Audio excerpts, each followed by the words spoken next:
എല്ലാവർക്കും നമസ്കാരം. Welcome back to Niyans. ചായയോടൊപ്പം കഴിക്കാൻ പറ്റിയ ഒരു സ്നാക്കിൻ്റെ റെസിപ്പിയാണ് ഇന്നത്തെ വീഡിയോയിലുള്ളത്. സ്നാക്ക് തയ്യാറാക്കാം. അതിനുവേണ്ടി ഒരു കപ്പ് മൈദ ഒരു ബൗളിലേക്ക് ഇട്ട് കൊടുക്കാം.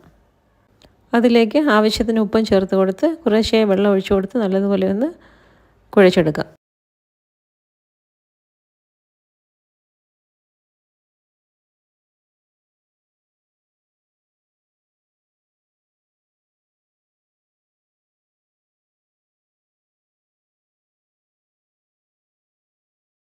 ചപ്പാത്തിയുടെയൊക്കെ കൺസിസ്റ്റൻസിയിൽ കുഴച്ചെടുത്തിട്ട് നമുക്കൊന്ന് മൂടി വയ്ക്കാം.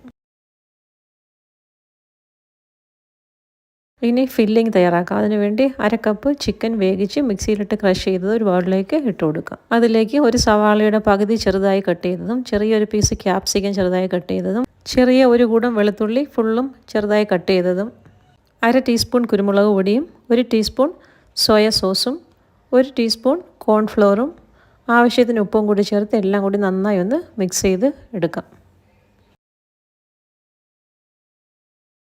എല്ലാം കൂടി മിക്സ് ചെയ്യുമ്പോൾ നന്നായിട്ട് ഉരുട്ടിയെടുക്കാൻ പറ്റുന്നില്ല എന്നുണ്ടെങ്കിൽ നമുക്ക് ഒരു ടീസ്പൂൺ കോൺഫ്ലോറും കൂടി ആഡ് ചെയ്ത് നന്നായിട്ട് മിക്സ് ചെയ്ത് ഉരുട്ടിയെടുക്കാം. ഇനി നമ്മൾ നേരത്തെ തയ്യാറാക്കി വെച്ചിരിക്കുന്ന മാവിലേക്ക് കുറച്ച് പൊടിയും കൂടി ഇട്ട് കൊടുത്ത് നന്നായി ഒന്നുകൂടി ഒന്ന് കുഴച്ചെടുക്കാം.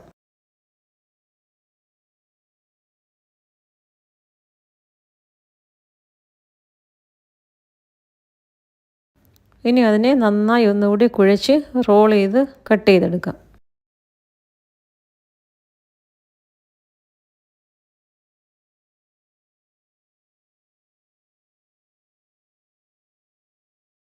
നല്ലതുപോലെ ഒന്ന് റോൾ ചെയ്തതിന് ശേഷം ഇതിനെ നമുക്ക് 5 പാർട്ടായിട്ട് കട്ട് ചെയ്തെടുക്കാം.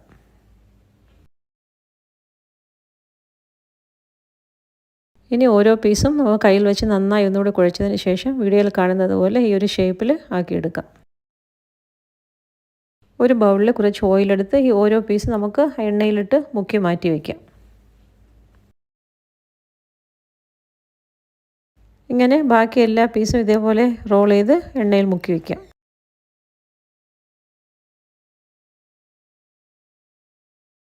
ഈ എണ്ണയിൽ മുക്കി എല്ലാം എടുത്ത് നമുക്കൊരു പാത്രത്തിലാക്കി ഒന്ന് കവർ ചെയ്ത് 1 മണിക്കൂർ റെസ്റ്റ് ചെയ്യാൻ വയ്ക്കാം.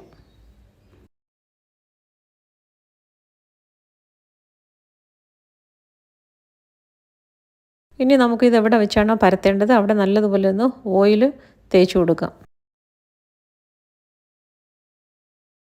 ഇനി ഓരോന്നും എടുത്ത് വീഡിയോയിൽ കാണുന്നത് പോലെ നന്നായി ഒന്ന് പരത്തിയെടുക്കാം.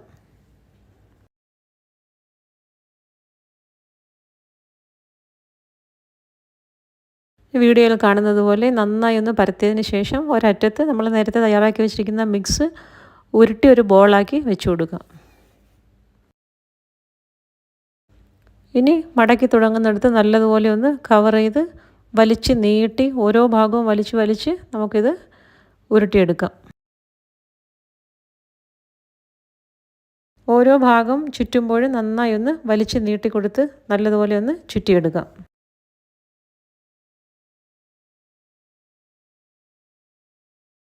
എല്ലാം നല്ലതുപോലെ ഒന്ന് ചുറ്റിയതിന് ശേഷം കൈ വെച്ച് വീഡിയോയിൽ കാണുന്നത് പോലെ ഒന്ന് പ്രസ് ചെയ്ത് കൊടുക്കാം.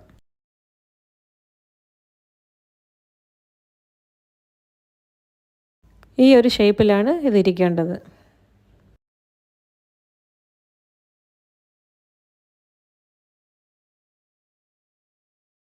ഇനി അടുത്തതും എടുത്ത് ഇതേപോലെ മാക്സിമം പരത്തി ഇതേപോലെ റോൾ ചെയ്തെടുക്കാം.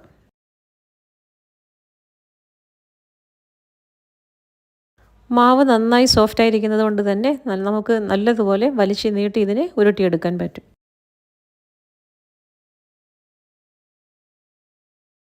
ഇതേ രീതിയിൽ തന്നെ നമുക്ക് ബാക്കിയെല്ലാം തയ്യാറാക്കിയെടുക്കാം.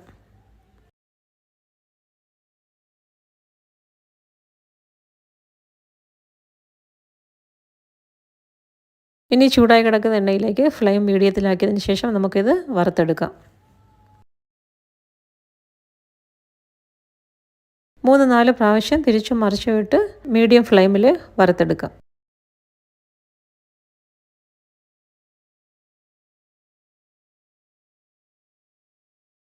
നമുക്ക് കടയിൽ നിന്നൊക്കെ വാങ്ങിക്കാൻ കിട്ടുന്ന പൈയുടെ അതേ ടേസ്റ്റ് തന്നെയാണ്, അതേപോലെ നല്ല ക്രിസ്പിയാണ്.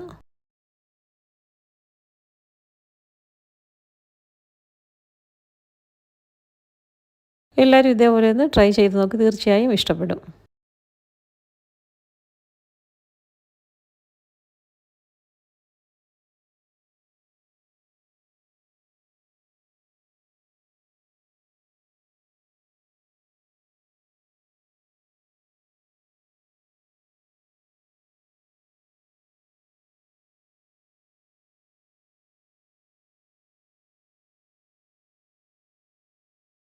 നല്ല ഒരു ഗോൾഡൻ യെല്ലോ നിറം ആകുമ്പോഴേക്കും നമുക്കിത് എണ്ണയിൽ നിന്നും മാറ്റാം.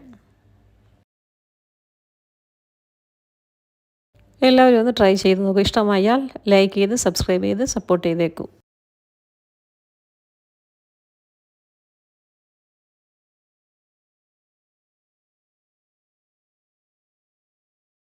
വീണ്ടും അടുത്ത വീഡിയോയിൽ കാണുന്നത് വരെ bye from Niyans. Thanks for watching.